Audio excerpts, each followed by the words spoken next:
One conversation, three perspectives, honest debate on the stories shaping travel. Each episode tackles a live issue, big trend, or hot debate across the travel industry. Each week we'll be joined by guests for honest conversations, strong opinions, and lively debate. I'm James. I'm Andy. I'm Will. Welcome to Let's Talk Travel. For every £100 a traveller spends on a hotel room through booking.com, the hotel sees somewhere between £70 and £85 of that. The rest goes to the OTA, whose entire business model rests on knowing your customer better than you do. Independent hotels ceded 63% of their bookings to OTAs in 2025. And this year, for the first time, OTAs overtook search engines as a primary place travellers start looking for hotels. So the question isn't whether hotels are losing the distribution war. The question is whether they even know they're fighting one. Lisa Murphy has spent her career at the intersection of hotels and the technology that distributes them. She's now president of HEDNA, the body that sits at the centre of this fight. We're going to ask her exactly what she sees, who's winning the battle, and who's going to win the war. Let's talk travel. Well, James, good to see you again. How are things going? Oh, good, thanks, mate. In between an office move at the moment, so the next time maybe you see me, I'll have my new fancy background, a new bit of art. So yeah, all good here. Or you'll just be surrounded by a pile of boxes and that'll be that. So yeah. That too, very yeah. true. Well, this is the first in our series of guest episodes on distribution, and we're going to be hearing from tech companies, tour operators, and the aforementioned OTAs. But today we're going to focus on hotels. And in my little black book, there's no one I can think of more that can talk about this subject, or better, that can talk about the subject than Lisa Murphy, who, other than being Senior Vice President at Xanderpay, is more importantly El Presidente of HEDNA. So Lisa, thank you for coming on, a very warm welcome. And we'd love to hear what HEDNA is, and you've also got an event coming up in Lisbon. Yes, that's right. Thanks for having me, Will, and nice to meet you, James. HEDNA is a nonprofit trade association focused on elevating the roles of distribution professionals in the hospitality industry. So we gather hotel-minded, tech-minded, OTA demand distribution partner-minded folks together and talk about the industry challenges and how we can help educate the industry and offer standardization opportunities. And we're going to be getting together in Lisbon September 15th to 17th. Registration's open. All are welcome. We've got space in the room block, and we would love to invite everyone to join us there. And lots of excellent speakers, I've heard. Yes. Some of them might be on this call today. Yeah, it's a full agenda. We're really excited about the content. It's going to be a really great show. And we've got a really fun evening event planned at Mama's Shelter, just down the street from the headquarter hotel. So it's going to be a great show, and I'm really looking forward to it. Yeah, and people who haven't been before, it does cover every part of hotel distribution. There's talks on payments, obviously. I'm excited about that. There's always something on AI as that comes up, technology. And it's always good. There's always some really key players in the room, aren't they? And really good conversations to have. Yeah, absolutely. I mean, we bring together decision makers in the distribution space from all sides. Like I said, kind of the hotel side, the tech partner side, the demand partners. And, we'll be tackling topics like, what's happening with AI? What does it mean? How's it impacting distribution life today? What do we expect for the future? Current regulatory and legal concerns around the globe. What does that mean for our hotel partners and our demand distribution partners? How do we drive bookings? What's broken? What needs to be fixed? What are we not talking about? So all those kinds of things. And it's really a lot of fun. Brilliant. Well, today we're going to talk about distribution. And I guess, from what you're seeing, what you know, where you sit at HEDNA, we're in 2026. There are all these sort of news stories and memes about how much OTAs are taking out of a hotel's profit. The Genesis on booking.com takes even more. And then there's all this talk about hotels, should be trying to drive more direct travel.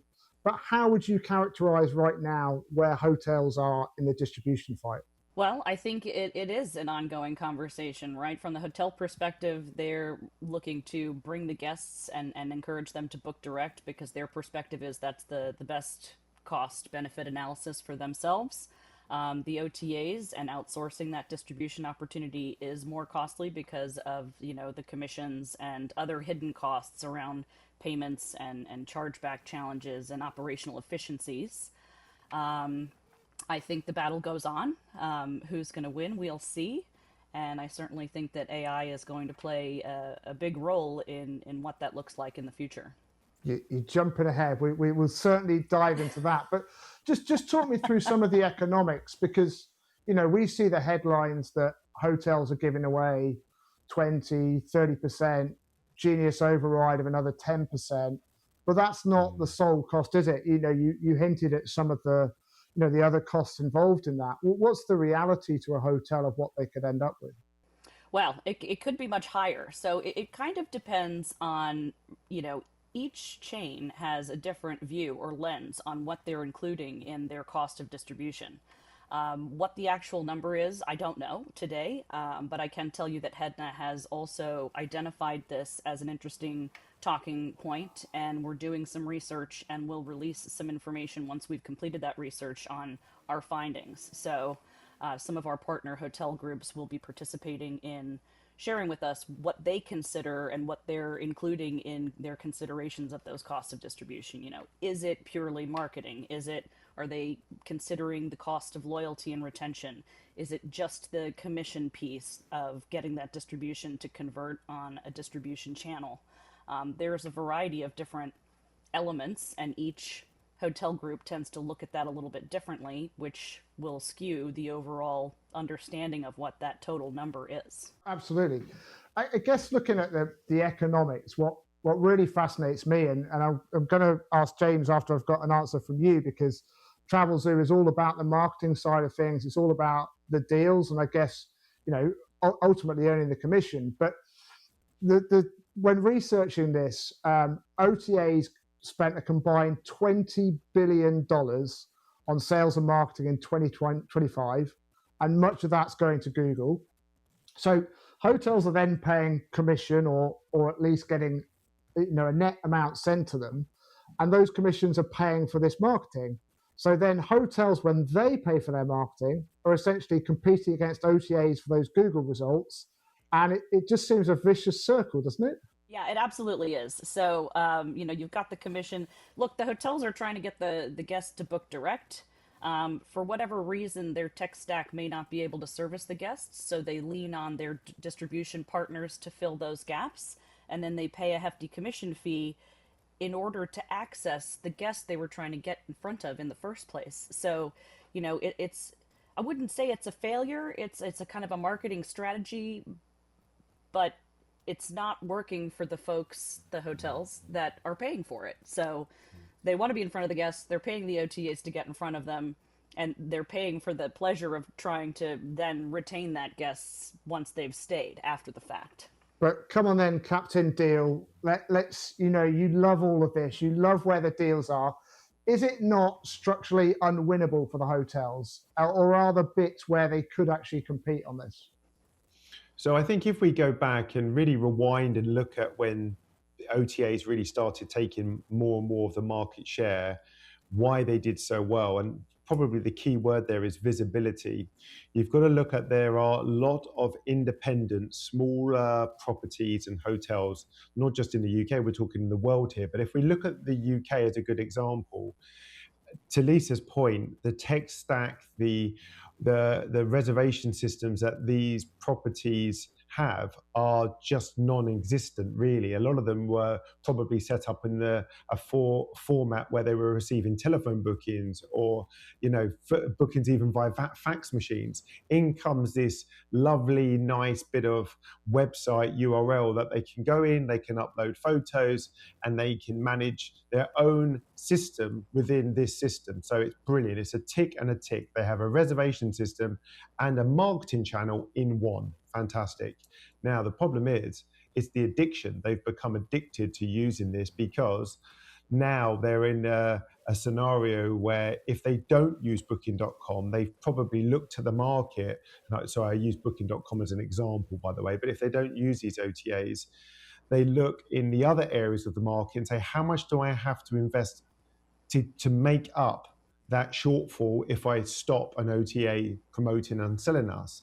So visibility is key here. Now, is it a long-term strategy? Should it be a long-term strategy of properties? I don't think it should be. You should be having your eggs in different baskets, maybe some from the OTAs, some from your direct business, some from your other channels that you use. But fundamentally, the challenge that the market is facing is this over-reliance, if you could put it that way, on these channels to drive their bookings.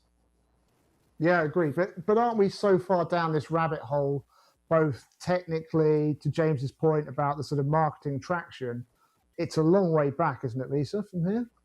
Yeah, definitely. I mean, the hotel industry has decades of historical legacy technology that they're trying to bring into today's technical capabilities. So I think you alluded to this maybe in the opener about, is this strategy of leaning on OTAs part of, the cost of doing business? And listen, personally, I think there are things that the hotels can do today to combat that. I'm a firm believer in challenging the status quo. So just accepting this as a way to bring, hotel guests into your hotel property. Yes, it's one solution, but, as James talked about, a distribution strategy is a many-pronged approach. There's no magic one-size-fits-all answer to this, and I think it's a great argument as to why distribution professionals are really critical to this space. We're seeing a lot of influx of industry professionals from other verticals coming into the hospitality space and challenging the tech stack and how it's designed today. And, why can't the hotels behave like, Amazon or Uber or some of these other platforms that make things so easy to work with and transact with? And there's a variety of reasons as to why that is. And for more details, you can definitely join the hotel community and we'll help you understand the particulars. But by and large, I think you're right, James. The hotels have learned that they can get the guests into their properties by leaning on the OTAs. They understand the costs involved. If it ain't broke, don't fix it. But I think it's an expensive way to go about achieving that goal.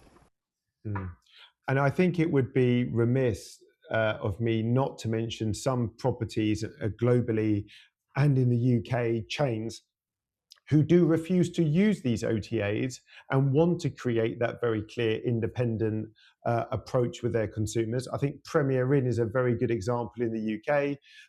You don't find them on the OTA searches. They've always said the best price to book with them is direct. They avoid giving discounts out. They pride themselves on their own independent marketing channels, particularly with TV and radio. And I think that's a good example to say it is possible. But I think they have probably also, should we say, done the deal with the devil and said there will be business we won't get because we're not present and visible on these channels, but we have to make peace with it and focus on what we can do. And that is not just about acquiring a booking direct, but then doing their best possible to retain that consumer for the future. Yeah, well, I think, something else we saw in HEDNA released a State of Distribution Report, third version, just recently, and it really highlights that the independents are in a stronger position to make change to this situation than some of the chains are, right?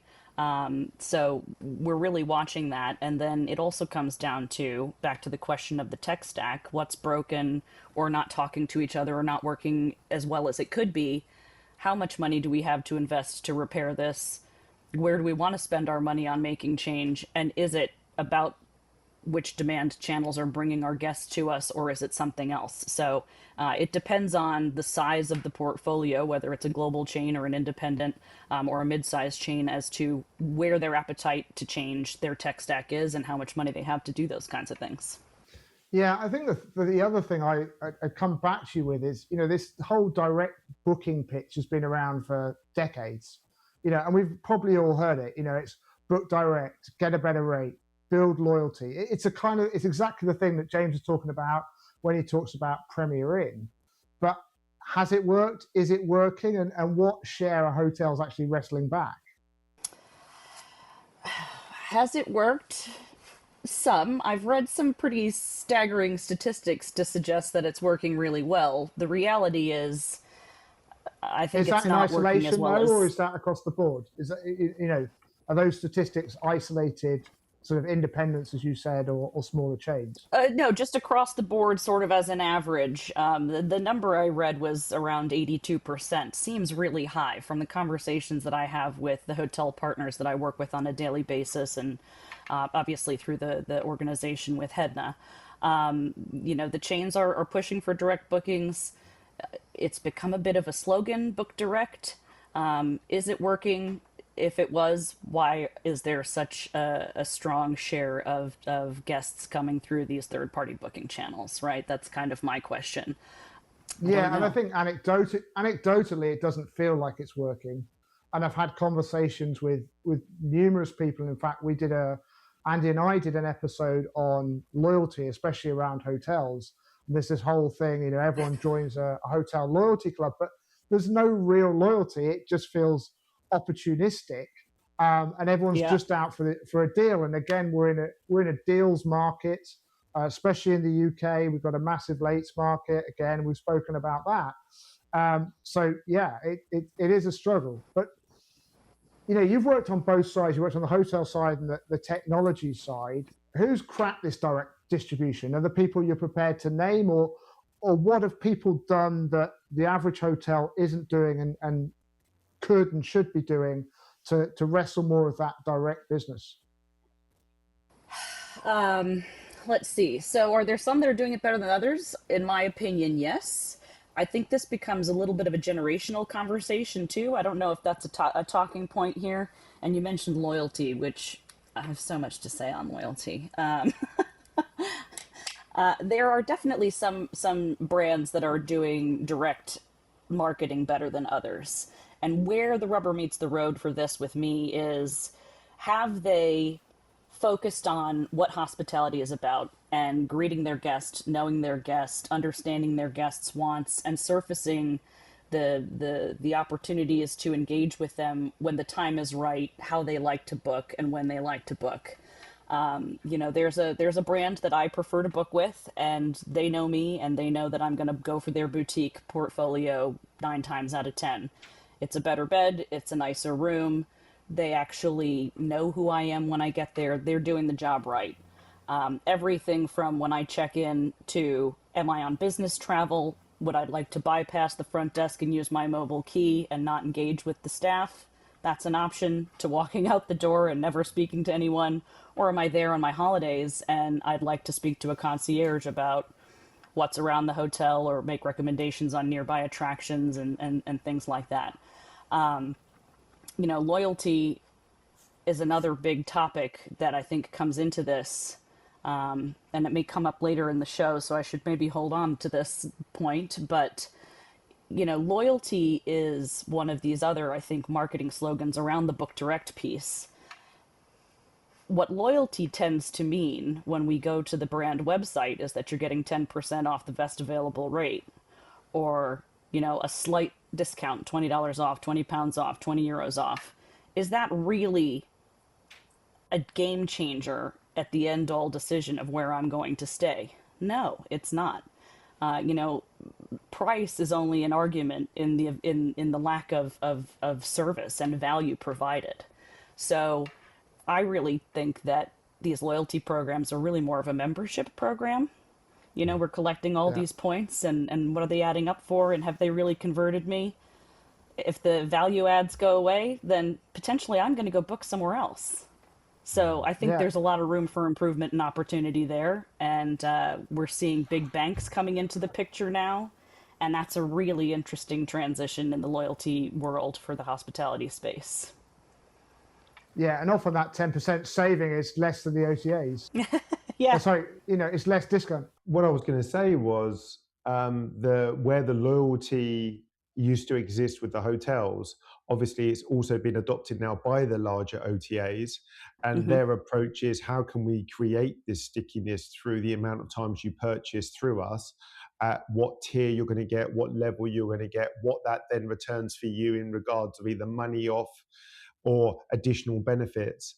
And ultimately, in some of the large OTAs, because they're multifaceted and they have different services outside of offering just accommodation, they're now saying, if you book through us and get your level at this level, we will reward you in the other services that we offer, and you can get your discounts and port your discounts there, again creating even further stickiness. And if we look at the largest in the world, that's probably the best example of that, from whether if it's car rental, hotels, attractions, and so on. It's just going to become more and more layered because they want to create that level of stickiness and repeat booking, which again makes it even harder for the independent hotel, because they can't compete on that level. Well, and I touched on this too, but from a generational standpoint, right? The baby boomers, the older generations tend to be more loyal-minded, right? If I stick with this company for many years, I'll be rewarded. If I stick with this brand for a long time and I stay and spend my money there, I'll be rewarded. The new generations are not brand loyal. They want to book, James, like you said, with whatever platform is going to provide them points and wallet, money to spend in other services and attractions and things like that. So it's really interesting to me, the shift. I think it's going to continue to be a challenge with the banks coming in, because the banks don't care where you stay. They just want the spend. So it doesn't have anything to do with whether you've booked on an OTA or if you've booked with a hotel direct or if you've even booked a hotel.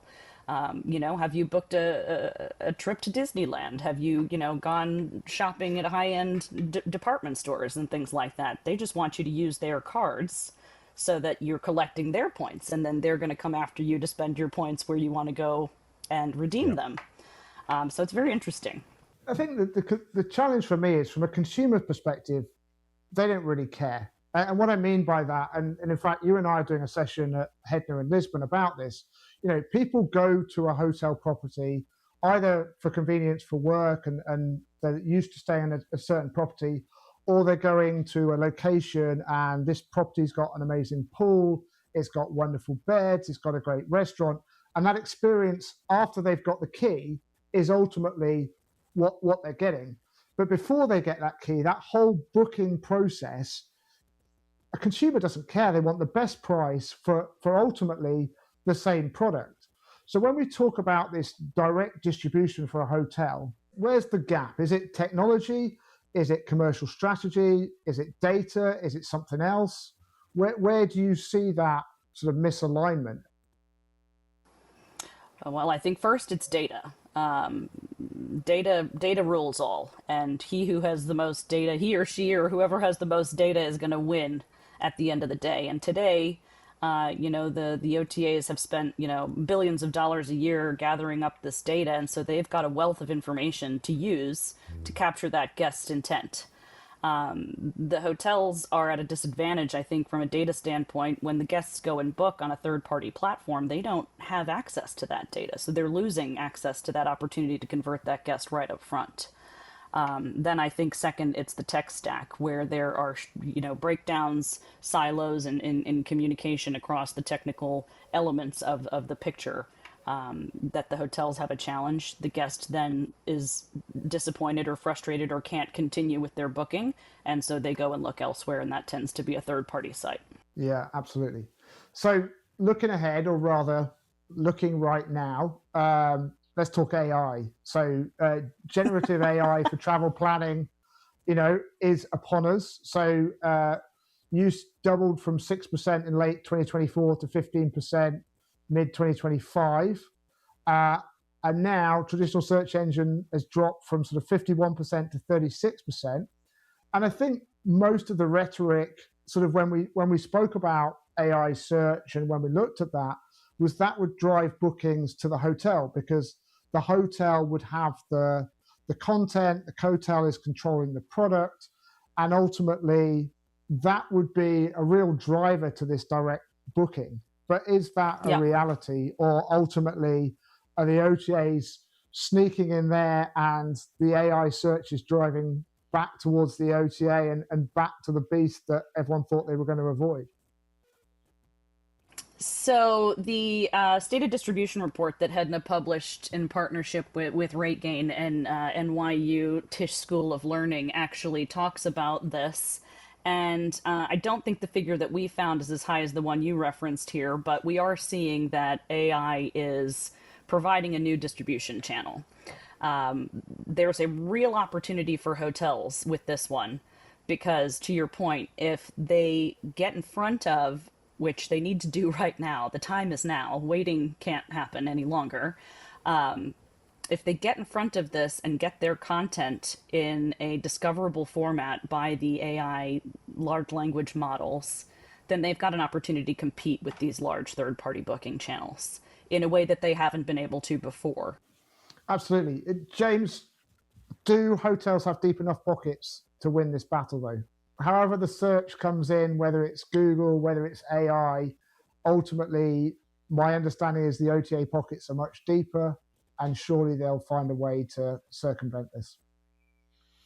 I think the heart speaking says I'd love them to, and I really would like to see that particularly more the independent hotel or hotel chains, I'd like to think that they can win this battle, because there's still lots of tools at their disposal for them to shine, create that return and repeat business, create a brand for themselves. I think we also have to remember that if you were more independent and a smaller chain, you are a little bit more nimble, you're a little bit more agile, that you can make changes to your business. You can also create and import tech now and spend on tech far, far more affordable than it's ever been, really, to install tech into a booking system for a hotel and a reservation system. Where the challenges will always lie is if you're a very, very successful business of hotels, group of hotels, the likelihood is you're all being eyed up by one of the larger hotel chains, because that's the other thing. Remember, you've got the other big machines out there, which are the three really largest hotel groups in the world, who are also acquiring other hotel groups and hotels, because it's all about feeding that larger machine of reservations. But for me, I look at it with a slightly different approach. I look at it with a travel zero hat. We work with lots and lots of independent hotels rather than group hotels, and they will feature both on OTAs, will feature with us, and they'll also have a direct business. So it can exist. They all can coexist. One of the best examples of that is a luxury hotel that we work with. It's fiercely independent. It's an independent hotel. But where they are probably different from the others, who sometimes end up in the trap where they're chasing revenue, and thus also giving away commissions to multiple marketing channels to try to fuel reservations, they have a very fiercely strict marketing calendar of who they are working with, who are they running a promotion or a discount with at a set period of time. And they allow them they ensure that they do not overlap and create those messages in the market, those missed messages in the market, where people are trying to find a further discount to stay at that property. And I think if you can do that, what you're also being able to do is maintain a rate parity that they're happy with, and an ADR that they're trying to achieve. Yeah. Do hotels have a higher or lower share of their own bookings than they do today? I'm going to say higher. I believe in it. I support it. I think they can do it. I'm here for it. And that's why you're president of HEDNA. What's the one thing that makes you pessimistic or worried about that? The one thing that makes me pessimistic or worried about that is how to phrase this. Hotels need to get into the conversation now. I think hotels have historically been seen as slower movers to adopt newer technology or make changes to their existing processes and procedures, whatever those may be. I think they're in a really great position right now to claw back some of the foothold that they've lost over the last few years, decades, what have you. And all of this, to James's point, more affordable technology and just the variety of technology that's out there is their opportunity to do that. The distribution professionals on their team are in an excellent position to advise and consult on what should change, in what order and priority it should change, and make recommendations on which vendors to engage with to achieve the end goal, which is getting in front of the guest first, is more direct bookings, is utilizing the technology that's available to them to improve their position in the market. James, is there actually an argument that OTA dependency is rational for a hotel, that their marketing reach, their volume justifies the fee, and that actually the direct booking obsession for a hotel is just a distraction from running a good hotel and that end property? I completely agree. I think you've said that perfectly. The first time for everything. Yeah. If I set up a hotel tomorrow, would I use an OTA? Of course I would. But would I make it my sole and main focus to ensure that my bookings were only coming from that OTA? No, that's dangerous. That's a very dangerous territory to be in. And I think it needs to be part of your marketing mix. And as I, use that example of that luxury product, if you do it right, what you'll also be doing is when you get those consumers and those customers to your hotel, you need to work tirelessly to ensure that you're then imprinting on them that the best service, the best experience they'll get is with that hotel. And in future, reward them for booking directly with you. It's better to give the money that you're paying to an OTA in commission. I'd rather give it to a consumer because and get them to come back with you direct. That's the ultimate goal. Yeah, fair enough. Okay, we're coming to the end, so I just want to conclude with some quick fire questions for you both. Try not to think too much about it. Come straight from the heart. So, OTA, hotel partner or parasite? I'll go to James first to give you a little bit of time, Lisa, to diplomatically think about how you're going to answer this. No, I would say partner, but in the right context. And I would also say be very careful which ones you choose, because there are lots of OTAs out there who also pull rates of other OTAs and obviously just discount it. So choose wisely, but they're partners. Lisa Murphy? Yeah, I would agree. I have to echo James's sentiment on this one. They're absolutely a partner. I think it comes back to, where do they fit in your distribution strategy? And the hotels need to take a seat at the table and really voice their opinion on how they want that partnership to run. So I say partner. Yeah, and I think much as I'd like to disagree with you both, it is about having that well-rounded strategy to bring it all together. So I'll back you on that. Lisa, what's the one thing a hotel should stop doing tomorrow? One thing they should stop doing tomorrow is taking too long to get involved in the decisions that are going to drive their business forward with technology today, and particularly around payments. I think that is one of the unsung heroes and opportunities for the hotel industry to convert and get in front of their guests and drive business for them that is overlooked and largely just not understood today. James, how do you see it? I would say don't assume, and I stress this, don't assume that you are the only property in that area or only have those special qualities. It's an incredibly competitive market. So if I'd recommend anything to hotels, create your own story, create your own uniqueness. And that means you can then thrive on both OTAs, direct and in other channels, but you've got to have a story. And I think the hotels that we've seen fall to the wayside are those ones who often think that bookings will come to them regardless. Okay, 3 years' time, crystal ball. Is Google Hotels a bigger threat to OTAs than it is to hotels? Ooh. Oh, bigger. Who's jumping in I was. Listen, I think Google is a threat to everybody. I think that it's going to be a bigger threat to the OTAs personally because of the advent of AI.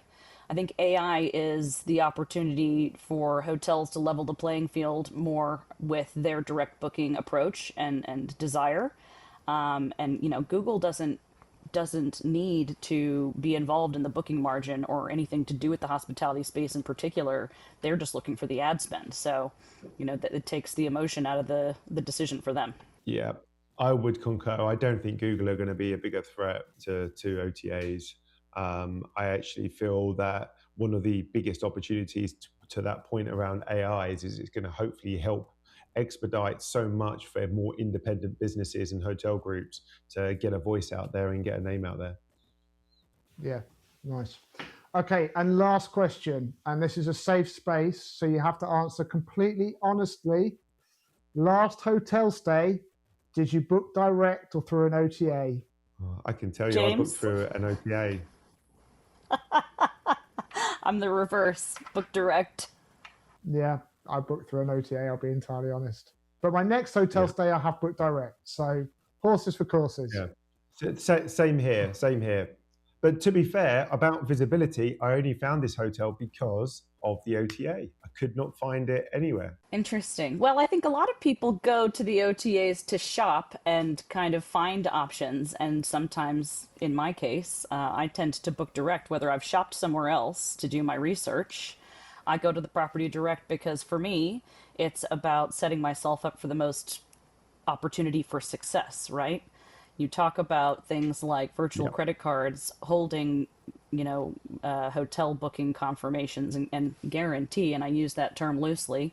That just can involve a world of challenge for the guest when they go to the front desk to check in, and I'm not interested in the breakdown in communication between the third party and the property itself and the payment type and whether or not it's working. So I'd rather go shop around online, find maybe a lower price, call the hotel directly and say, hey, can you match the rate? Oftentimes they do. They circumvent the commission price then, and they now have a relationship with me if they didn't already. I'm already happier when I get to their front desk. Their staff can focus on making me happy as a guest, which is what hospitality is all about, rather than, oh, we're sorry, your payment type failed, or it didn't go through, or we can't find it, or we charged it wrong.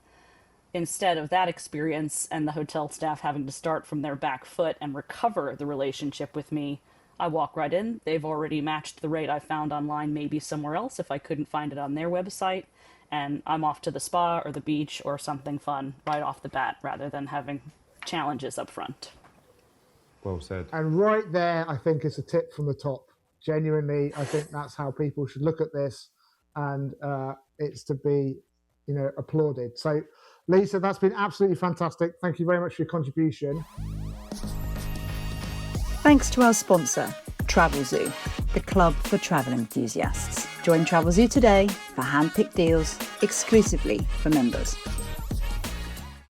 Now, we can't let you go without playing the Let's Talk Travel near legendary game of talking travel or talking twaddle.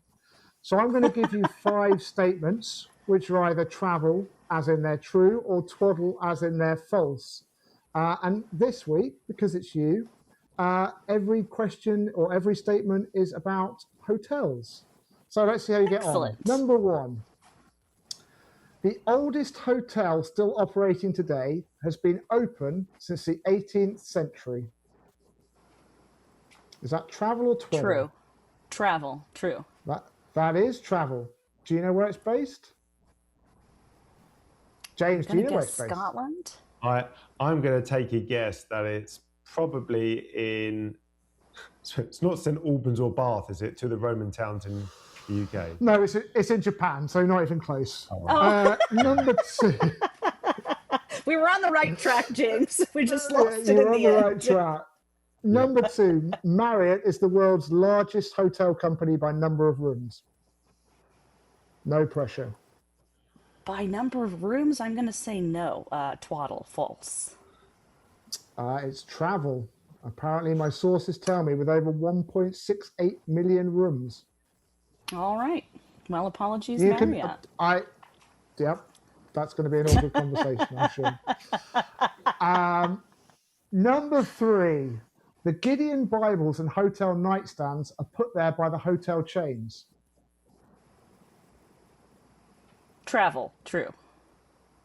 It's Twaddle. They're Oh wait, that's not true. It's the owners, Gideon's right? International. Yeah. Oh, It's just, okay. no, sorry. I'm sure I read a statistic about that once upon a time. You have to beat 2. That's the key score we're looking for. Get away. There's a... But didn't tell me there was going to be a quiz. Oh, yeah. Well, everyone has to. I can't If say you've I'm listened to more surprised. episodes, yeah.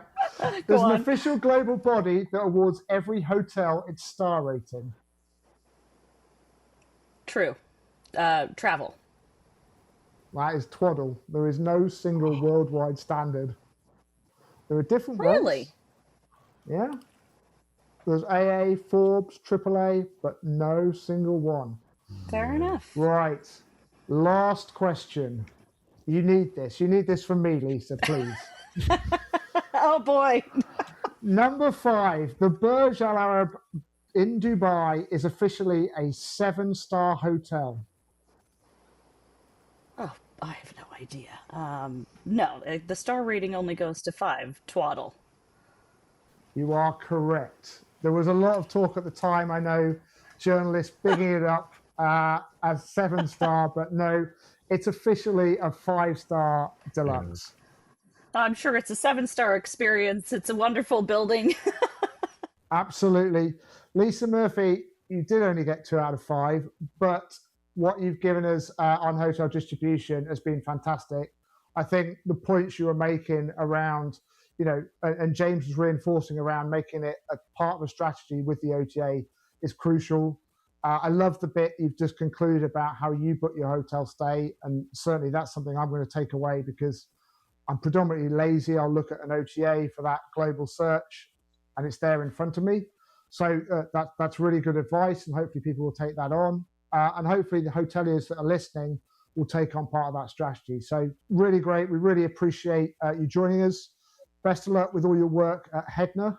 I look forward to seeing you in Lisbon in a few weeks' time, and anyone that's listening that hopefully will sign up and come and see us and talk all things hotels. This has been another episode of Let's Talk Travel.